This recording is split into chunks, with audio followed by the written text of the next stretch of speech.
Salut à tous.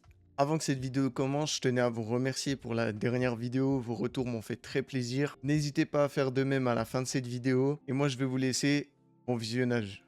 Est-ce que ça vous est déjà arrivé de vous amuser tellement fort sur un jeu vidéo que vous faites que d'y jouer? Vous jouez tout le temps avec votre pote, vous faites vos meilleures soirées, vous vous la butez et d'un coup, vous avez plus envie d'y jouer. Vous avez envie de changer de jeu, mais vous avez l'impression que plus aucun jeu n'est bien. Qu'il n'y a plus aucune sortie de jeu vidéo qui vous intéresse en ce moment. Ça vous est sûrement déjà arrivé si vous êtes passionné de jeux vidéo, ou du moins si vous y jouez très souvent. Et si vous venez de commencer dans le monde du jeu vidéo, ça va sûrement vous arriver par la suite. Aujourd'hui, je vais vous parler des différents facteurs qui jouent sur cet ennui et comment ne plus vous ennuyer en fonction de ce que j'ai expérimenté moi-même. Je précise dès lors qu'il ne s'agit que de mon expérience et qu'on a tous une manière de fonctionner différente. Moi, je vais juste essayer de vous faire sortir de cette boucle si désagréable pour un gamer, j'ai nommé le syndrome de la bibliothèque vide. Avec toutes les sorties de jeux vidéo qu'on a sur Steam ou Epic Games seulement déjà, c'est tout à fait compréhensible d'avoir de la peine de choisir son jeu vidéo. Et même lorsque vous avez une bibliothèque bien remplie, que ce soit sur Steam, Epic Games, Xbox ou PlayStation, vous faites face au paradoxe du choix. Le paradoxe du choix, c'est simplement le fait d'avoir trop le choix. Vous avez tellement de choix de jeux sur le marché qu'inconsciemment vous développez une peur de découvrir. Dans le sens où vous savez qu'il y a tellement de jeux qui sortent que vous allez vous dire qu'il y a forcément mieux que celui-ci qui va sortir. Et on a aussi peur de découvrir quelque chose de nouveau. Du moins, on a tous peur de payer 80 € pour un jeu que si ça se trouve, ne va pas nous plaire. Sachant qu'il y a sûrement plein de jeux moins chers, voire gratuits, peut-être meilleurs que celui-ci. Et ça, à l'époque, ça n'existait pas vraiment. On payait 40, 50 €. Allez, pour un gros jeu comme des Call of Duty à l'époque, c'était 60 € sur PS3 si je me souviens bien. On payait, et si le jeu n'était pas à notre goût, eh ben c'était pour notre pomme. Mais comme j'ai dit, avec l'arrivée des free-to-play, eh ben ça a changé. On n'a plus envie de prendre ce risque et on a pris la mauvaise habitude de se persuader directement que ce style de jeu, on ne va pas l'aimer ou qu'il n'en vaut pas la peine. Et ce, même sur des jeux gratuits maintenant. Comme pour l'instant, on a été des fous de FPS, des jeux qui n'ont rien à voir avec caresser des chats sur une Nintendo, on va pas l'acheter parce qu'il coûte cher et que le risque est trop grand. Bon, pas à ce point, mais vous avez compris ce que je voulais dire. Moi qui étais fou des Call of Duty à l'époque, j'avais très peu joué à d'autres jeux que Call of Duty ou GTA. Allez, un petit peu de Need for Speed par-ci quand j'étais petit sur PS2, un petit peu de FIFA, mais sans plus. Et j'étais persuadé que Counter-Strike par exemple, ça me plairait pas. Pourtant, c'est un FPS. Mais le style de jeu me faisait penser à la recherche et destruction et j'aimais pas la recherche et destruction. Moi, je voulais un gameplay qui allait vite. Donc, je me suis persuadé que j'allais pas aimer le jeu. Et au final, vous l'avez vu sur ma chaîne YouTube, eh ben, j'ai passé plus de temps sur Counter-Strike lui-même que sur le Call of Duty où j'ai passé le plus de temps. Pareil pour Elden Ring, j'étais persuadé que les jeux solo ne m'intéresseraient pas et surtout pas des jeux solo compliqués comme celui-ci. J'avais peur d'acheter le jeu 70 € et de ne pas y jouer, qu'il ne me plaise pas. Et au final, devinez quoi? Je suis arrivé sur le jeu, je me disais que bon, ça a pas l'air si ouf que ça, mais comme j'avais payé 70 €, j'ai pris le temps de découvrir le jeu parce que je me suis dit, je peux pas avoir payé 70 balles et au final, j'y joue même pas. Donc au final, j'ai pris le temps de découvrir la carte et de comprendre le jeu.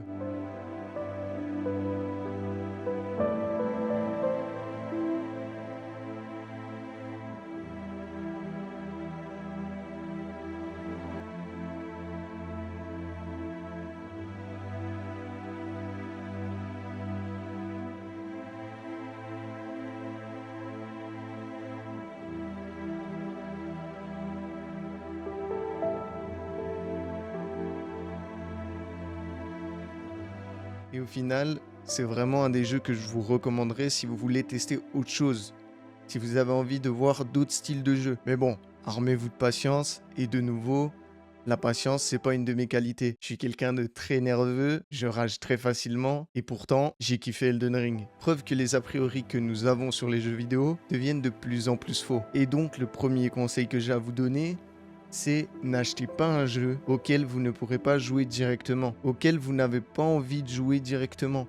Achetez-le uniquement si vous savez que vous allez le lancer juste après. C'est le premier conseil que j'ai à vous donner. Et une fois lancé, ne soyez pas pressé. N'ayez pas envie de terminer le jeu très rapidement parce que n'oubliez pas que vous avez payé 60 €, enfin en moyenne.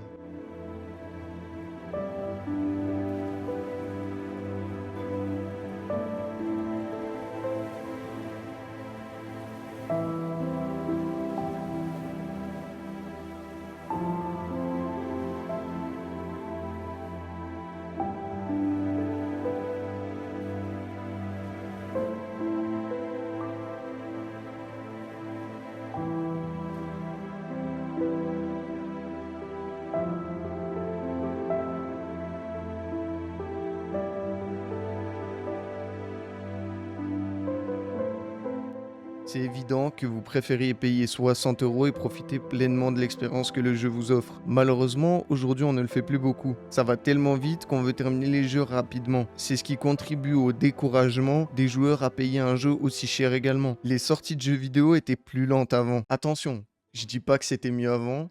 Je suis pas ce genre de personne. Je dis simplement que le monde a évolué, que c'est mieux comme ça parce que maintenant tout le monde peut trouver le jeu qui l'intéresse, mais qu'il faut faire attention parce que ce système est très positif, mais il peut être très négatif aussi. Comme je vous l'ai expliqué, il contribue au paradoxe du choix. Maintenant, pour quelqu'un qui joue à des jeux multijoueurs uniquement, qui déteste les jeux solo, il a essayé, il le sait. Quel conseil je lui donnerais? Parce que c'est vrai, un jeu multijoueur, on n'a pas de paysage à découvrir, on n'a pas de quête à faire, et ben simplement donnez-vous des objectifs personnels. Je vais développer, ne vous inquiétez pas. Par exemple, un joueur Call of Duty, pas le Warzone, hein. Le Call of Duty multijoueur. Pour le Warzone, on y viendra après. Moi, je m'étais donné l'objectif d'avoir le Dark Matter. Pas très utile, me diriez-vous, mais justement, c'est un objectif personnel. Un objectif personnel n'a pas forcément d'impact sur le jeu, n'est pas forcément utile, mais il vous donne une raison de lancer le jeu. À chaque saison, je me donnais l'objectif d'avoir le niveau maximum. Et à l'époque, être Prestige 1 en une semaine, Prestige 2 la deuxième semaine, ainsi de suite. Les prestiges à l'époque c'était 55 niveaux à 70 niveaux pour les anciens Modern Warfare avant de faire un retour au niveau 1. Donc c'est pas très utile, mais on débloquait un écusson, une petite récompense. Certes on devait se retaper toutes les armes au niveau 1, on devait refaire toutes nos classes, mais ça nous donnait un objectif, une raison de lancer le jeu.